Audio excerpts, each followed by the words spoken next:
Bueno, pues bienvenido o bienvenida a un nuevo episodio de Divergencias. Y bueno, como siempre, agradecerte que estés ahí, detrás de la pantalla o detrás del teléfono, o donde quiera que estés viendo o escuchando este podcast. Eh, bueno, si escuchaste el anterior, en que hablaba de el riesgo de opinar, a lo mejor te puede parecer que me voy a contradecir. ¿En qué sentido? Pues en ese episodio anterior, eh, te decía que había temas que evitaba, temas que yo evito, además, desde hace muchos años, hablar abiertamente, hablar en público, y uno de ellos era de religión. Y entonces, bueno, pues en este caso te puede parecer contradictorio, bueno, puede que lo sea, espero que no. Luego también te decía que tiendo a ser prudente, o eso intento, en la expresión de las opiniones, a las mías. También lo voy a intentar en este episodio. Espero efectivamente ser prudente y no entrar a polémicas, porque según un poco tu situación o tus creencias o tú lo que sea, te puede resultar o chocante o polémico o no estar de acuerdo.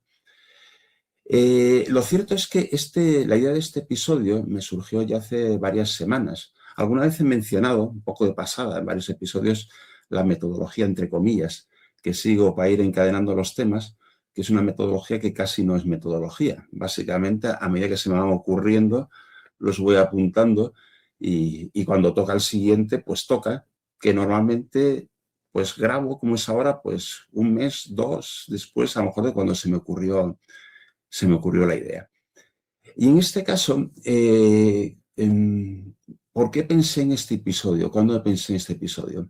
Pues sucedió realmente hace ya, pues van a hacer 3 meses más o menos, a finales de octubre, a principios de noviembre de 2025, y surgió a partir de una experiencia que para mí fue muy interesante y muy especial y muy diferente.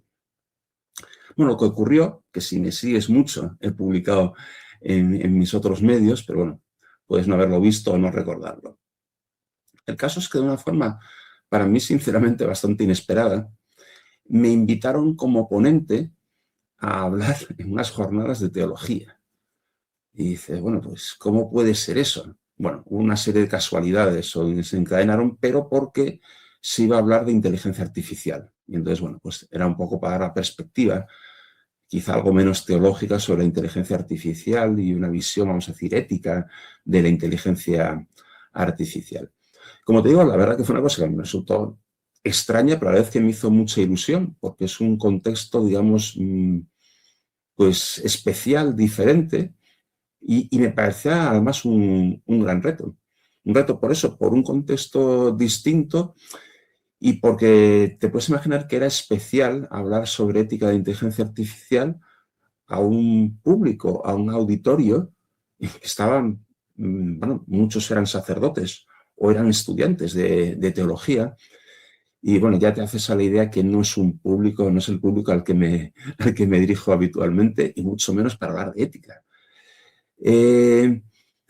Como suelo hacer, no solamente en este caso, lo hago para cualquier charla que preparo o para cualquier clase que preparo, pues bueno, si el tema, bueno, si considero que tengo que actualizarme o si no lo conozco del todo, o si quiero coger contexto, pues antes de hacerlo, pues leo o estudio.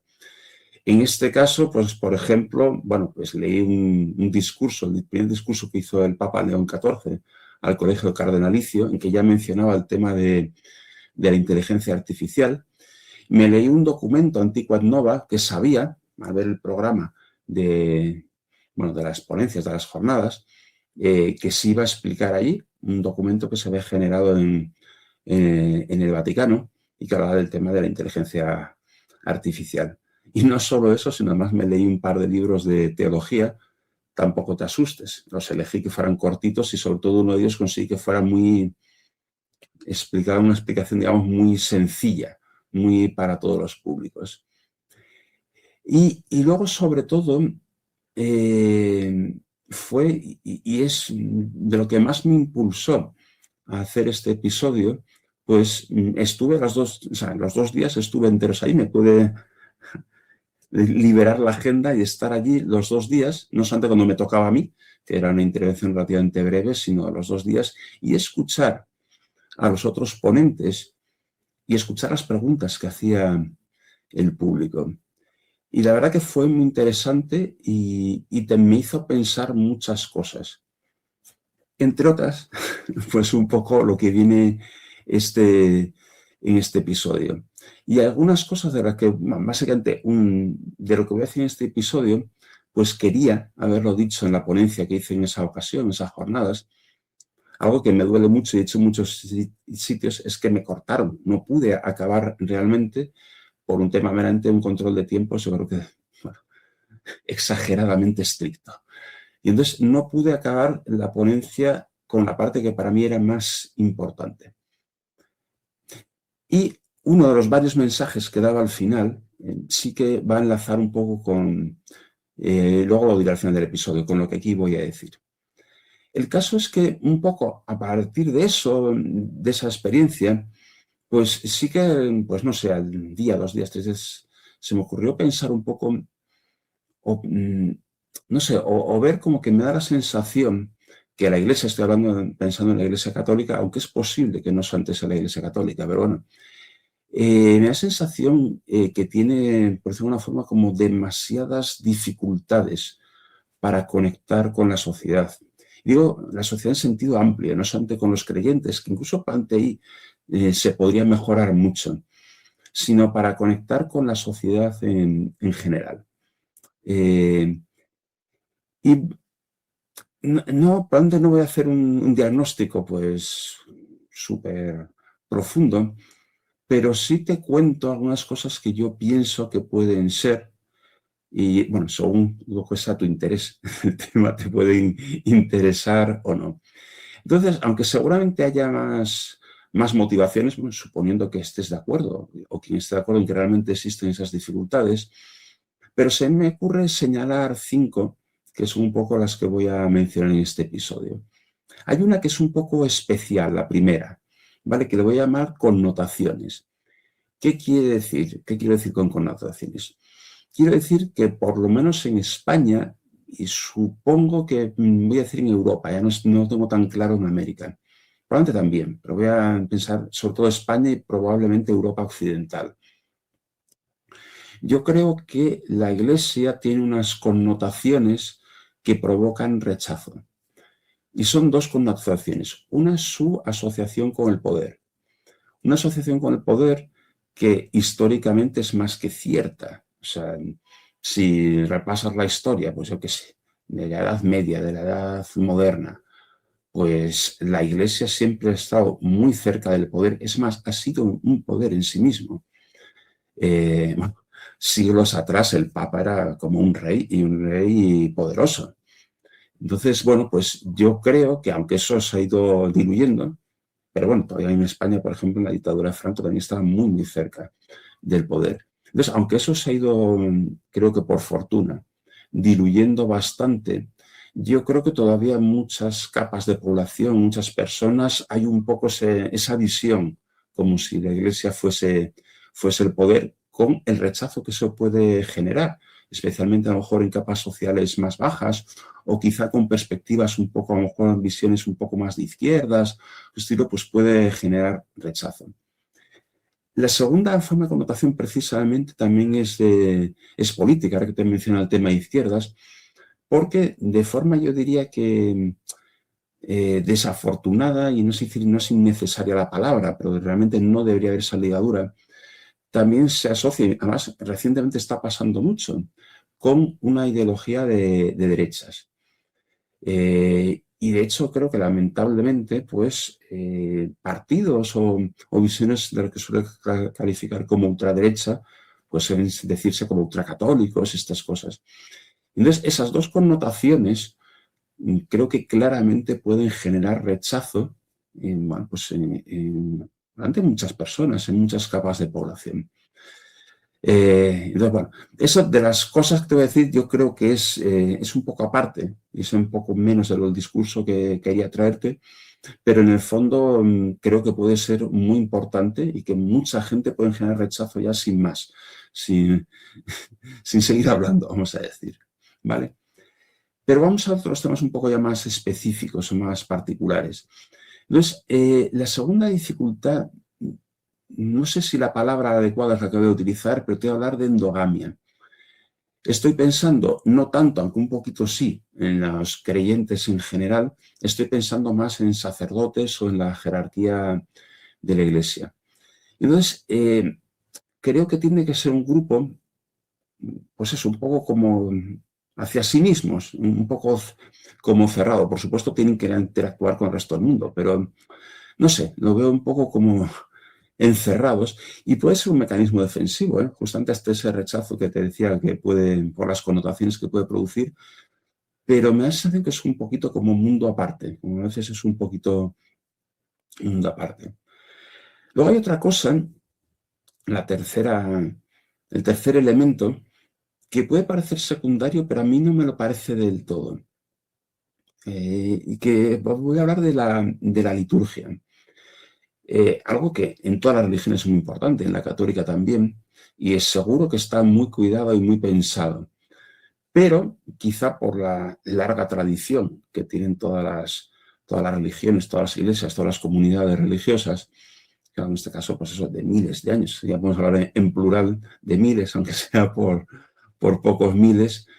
Claro, hay mucho de tradición, hay mucha herencia, y creo que a propósito se hace que se mantenga un poco la tradición, pero lo cierto es que con visión de hoy es una liturgia pues anticuada, es como muy, bueno, iba a decir barroca, ¿no? Sí, pero es anticuada, es lejana y claro, es difícil, yo creo que eso llegue, o sea, puedes ir a misa, a una celebración, lo que tú sea, y lo haces o no lo haces, según ya con lo que tú practiques, pero es difícil que sea algo que te llegue, que sea como si vas a un espectáculo, pues no. Hombre, hay excepciones en el mundo, yo qué sé, nunca he ido a una de estas cosas de gospel que cantan y tal, como vemos en las películas americanas, pero bueno, es una forma, yo creo que en la liturgia protestante pues es más, en ese sentido, es más espontánea, digamos, más cercana. A veces en la católica pues ha habido, bueno, se hacen intentos. Yo personalmente recuerdo hace muchos años, teniendo mis niñas pequeñas, ir a unas misas que hacían en el colegio, y lo hacían en una iglesia, lo hacían en un salón de actos. Y recuerdo, pues además es que molaba mucho. Pues tenía un grupo de chavales que cantaban, y sobre todo un chaval que era muy bueno. O sea, la verdad que tocaba y cantaba muy bien, pero además eran canciones como muy marchosas. Y la verdad que molaba mucho. Entonces, bueno, hay intentos como esos, así, muy puntuales, pero en conjunto tiende a ser, pues eso, anticuada, solemne, pesada, y yo creo que eso impide realmente la comunicación y el llegar a los corazones o al ánimo de las personas. Como un punto muy particular, pero asociado también un poco voy a decir, a la liturgia, bueno, a las celebraciones, lo que son las famosas homilías o los discursos de los sacerdotes.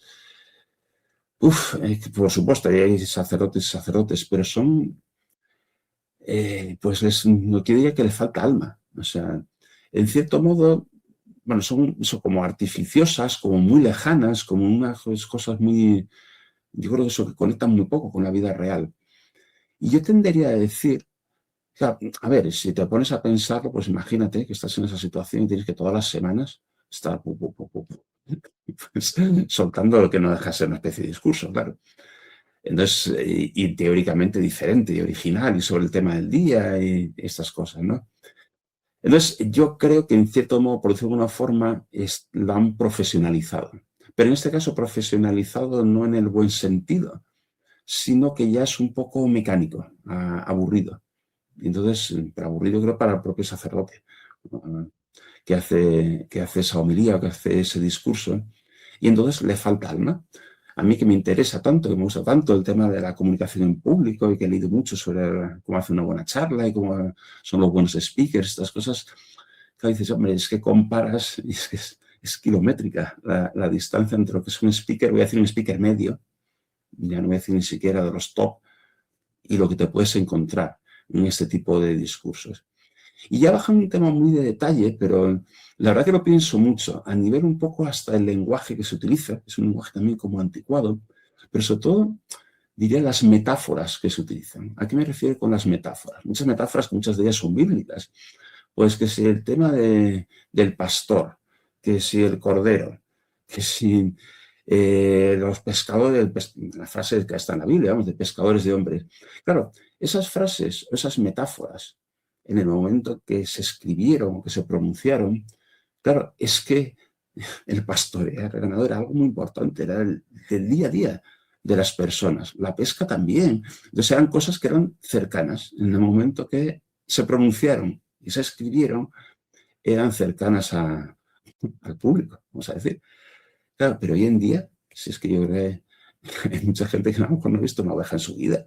Es que pastores hay 4. Es una profesión en desaparición. Existen, siguen existiendo, pero bueno, pesca sí que existe. Cada vez nos la limitan más, pero no es una actividad central. Entonces, seguir persistiendo en utilizar esas metáforas, por más que estén en la Biblia, yo creo que es una cosa que de nuevo queda muy lejano. No es el lenguaje de hoy. Y yo creo que es difícil que con eso puedas llegar a nadie, que puedas inspirar, que puedas hacer pensar, o por lo menos no a un gran público. Y entonces, bueno, si quieres son dificultades, estas últimas, digo, pueden parecer muy detalle, muy puntuales, pero al final yo creo que tienen su importancia. En esa famosa ponencia que te decía, de los mensajes finales que no pude pronunciar, había uno que es el que te decía al principio de este episodio, que sí que tiene que ver con lo que te iba a hablar, en que les hablaba o les animaba a la cercanía con las personas, que tiene que ver con esto, con un trato natural, un lenguaje sencillo, cercano, del día a día. Y llamaba la atención sobre todo a esa comunicación con la gente más joven, que como ahora pasaba, siempre ha pasado así, cada generación tiene su lenguaje y sus formas, pero es que, claro, yo creo que ahora mismo de los jóvenes está muy lejano, muy lejano. Entonces, si se quiere un poco pues, atraerlos o por lo menos llegarles de alguna manera, pues creo que hay que cambiar un poco el lenguaje y las formas. Entonces, bueno, así todo, pues la iglesia es muy grande, está en todas partes, hay muchas personas y hay muchas iniciativas, muchas cosas, y probablemente hay muchas que atacan este tipo de cosas que te he dicho, son un poco el lenguaje más cercano, hacer las celebraciones más divertidas, más, no sé. Pero claro, aunque hay acciones puntuales, yo creo que para que eso fuera algo, digamos, no sé cómo decirlo, global, o sea, no hay iniciativas sueltas o personas sueltas que hacen ese tipo de cosas, pues claro, estaríamos hablando de un cambio, lo que se habla en el mundo empresarial, en transformaciones o tal, de un cambio cultural. Es un cambio que tiene que permear a toda la iglesia, tanto lo que es la estructura, sacerdotes bueno, voy a decir mantos, no es la palabra adecuada, eclesiales, como la propia comunidad creyente. Y como es un cambio cultural, pues ya se sabe, como se dice en las transformaciones empresariales, que los cambios culturales cuestan mucho. Y entonces, aparte que tiene que haber la voluntad de hacerlo, que no estoy seguro si la hay o no la hay, o no sé si estoy seguro si el diagnóstico que yo hago, pues también se hace en el seno un poco de la jerarquía católica. Entonces, bueno, pues eso era un poco lo que son mi sensación, no sé si son todas, pero algunas cosas que hacen que creo que a la Iglesia, estoy pensando en la católica, pero probablemente pase también en otro tipo de religiones o de creencias. Pero vamos, desde luego en la católica y en el mundo occidental, yo creo, es opinión mía, claro, que es así. Entonces, bueno, casi todos los episodios intento darte conclusiones. Quizás este no es un episodio muy apto para la conclusión, aparte que no quiero meterme en camisa de 11 varas y decirte lo que tienes que hacer en un tema, eso, que conecta con algo tan íntimo como es la religión. Pero por decir algo, por empezar todo a concluir, lo que yo creo un poco que debería hacer las personas al respecto de esto, suponiendo que les importe. Pues si eres creyente y te consideras que formas parte de la iglesia, que la iglesia como tal no son los curas, es la comunidad, digamos, pues hombre, te diría que quizá tendrías que pensarte si no tienes que hacer también, a lo mejor no, pero bueno, ese cambio cultural, ese cambio en la forma de comunicar y de transmitir las cosas que tienen que ver con tu fe, con tu forma de ver el mundo en base a esa fe. Y si no eres creyente y no te consideras parte de la iglesia, te diría que a pesar de todo, o te invitaría, allá que a lo mejor la iglesia no es muy cercana, pero a pesar de todo a escuchar con respeto. Y a escuchar con respeto Pedía, bueno, primero porque, hombre, es un colectivo grande, por lo menos en España, a pesar de que haya disminuido mucho, pero es un colectivo grande en España y en el mundo occidental. Entonces, hombre, es mejor no ignorar a un colectivo. Pero además te diría dos cosas. Por una parte, el ser es capaz de escuchar con atención y respeto. En lo que dice un colectivo no deja de ser propio de un talante democrático, algo que seguramente tú aprecias y exhibes. Entonces, bueno, pues forma parte, yo creo, de esa visión democrática que no siempre tiene que ver con el voto, con los políticos, sino en general con las opiniones, ideologías o creencias de los demás. Entonces es bueno ser capaz de acogerlo, que no quiere decir compartirlo, quiere decir por lo menos eso, escuchar con respeto y reflexionar lo que haya que decir. Y luego además te diría que en el fondo, incluso aunque puede ser que en tu caso estés en el punto de esas connotaciones del rechazo, aunque tú puedas rechazar por no creer y porque además esas connotaciones de ligadura al poder o de la geopolítica, puedas rechazar lo que es la Iglesia, sería bueno que reconocieras, porque yo creo que hay que reconocerlo, que en el fondo los valores de la Iglesia van a ser los mismos que los tuyos. ¿Por qué? Porque estamos en un entorno occidental y los valores cristianos son los valores en el fondo que permean a la sociedad, a toda la sociedad, eh, creyente y no creyente, de izquierdas y de derechas, probablemente sin darte cuenta, en el fondo, los valores profundos, ya no digo las manifestaciones externas, los valores profundos tienden a ser muy coincidentes. Entonces, bueno, pues si los valores son los mismos, pues un poco más motivo para escuchar con respeto. Insisto, no tiene que implicar que compartas ni la fe, por supuesto, ni las opiniones. Pero bueno. Y nada, pues esta era un poco lo que te quería traer aquí. Un poco divergente este episodio, pero bueno, como para eso tengo este podcast, para hablar de cosas que no hablo normalmente. Y entonces, bueno, pues estas son las reflexiones, lo que se me ocurrió fundamentalmente, aunque ya lo había pensado más veces a raíz de esa jornada que te decía. Y nada, pues con esto llegamos al final. Gracias por haber llegado hasta aquí. Y la semana que viene, en principio, pues habrá otro episodio, seguramente sobre un tema completamente diferente. Pero bueno, espero que haya ese episodio y sobre todo que me acompañes. Hasta entonces.